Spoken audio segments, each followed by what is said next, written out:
langsung saja pada materi yang pertama, yaitu paradigma pendidikan multikultural.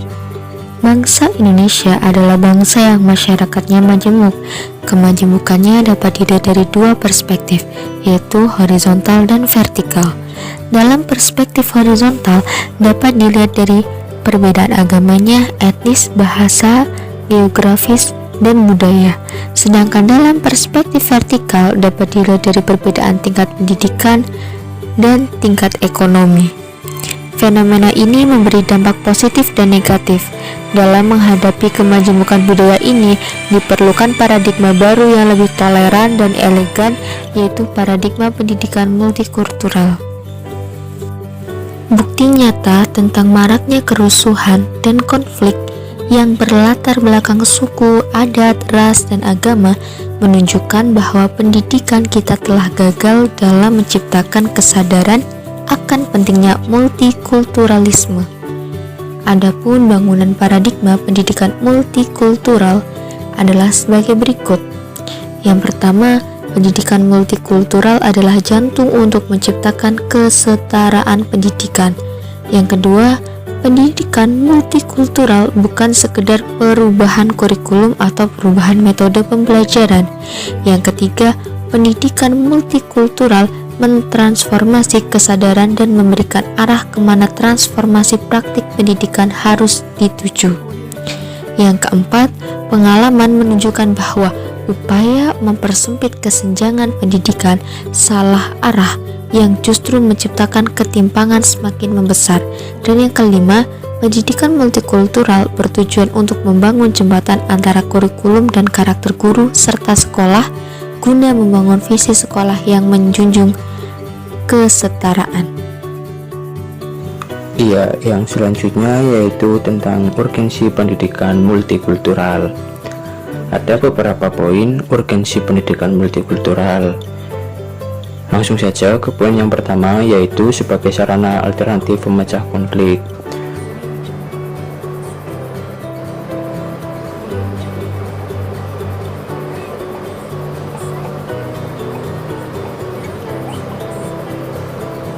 Poin yang kedua, supaya siswa tidak tercabut dari akar budaya. Ya, pendidikan multikultural juga signifikan dalam membina siswa agar tidak tercabut dari akar budaya yang ia miliki sebelumnya.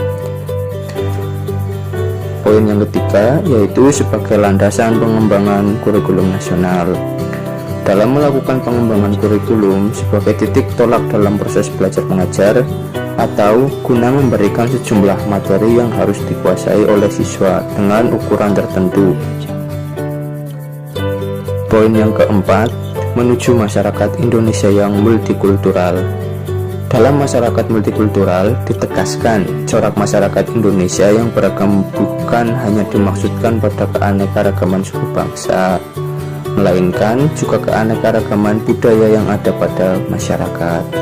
Eksistensi keragaman budaya tersebut tampak dalam sikap saling menghargai, menghormati, toleransi antar budaya satu dengan yang lainnya, sebagaimana yang termaksud dalam UUD 1945 dan Pancasila.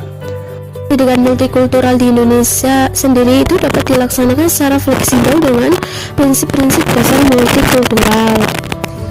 Menurut Pana Zamroni, pendidikan multikultural dilakukan untuk dapat dijadikan instrumen rekayasa sosial lewat pendidikan formal. Artinya, institusi sekolah harus berperan dalam masyarakat multikultural dan mengembangkan sikap tenggang rasa dan toleransi untuk meningkatkan kebutuhan serta kemampuan bekerja sama dengan segala perbedaan yang ada. Nah, untuk level sekolah sendiri itu mengetahui dengan berbagainya perbedaan yang dimiliki oleh setiap individu, maka sekolah harus memperhatikan, yaitu ada tiga. Yang pertama, setiap siswa memiliki kebutuhan perkembangan personal dan sosial. Yang kedua, kebutuhan vokasi dan karir. Yang ketiga, yaitu kebutuhan psikologi dan perkembangan moral spiritual.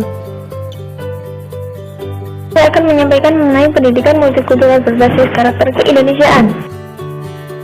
Nah, maksud tujuannya yaitu dimana agar manusia Indonesia itu harus memiliki karakter keindonesiaan. Kemudian, pendidikan multikultural secara definisi berarti bahwa pendidikan itu memberikan kesadaran bagi peserta didik akan pentingnya memahami perbedaan baik secara aspek etnis, ras, kultur, agama, dan gender. Kemudian, pendidikan multikultural itu mempunyai prinsip yang mengedepankan demokrasi, kesetaraan, dan keadilan yang di dalamnya terdapat nilai toleransi sebagai media agar pendidikan multikultural itu dapat memberikan kesadaran dalam memahami perbedaan.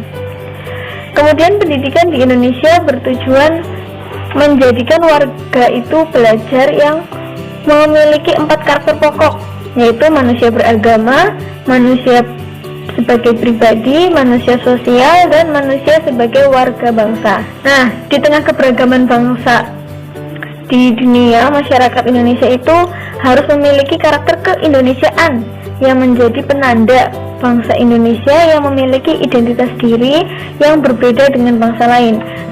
Ya, mungkin itu yang dapat saya sampaikan. Kurang lebihnya mohon maaf. Wassalamualaikum warahmatullahi wabarakatuh.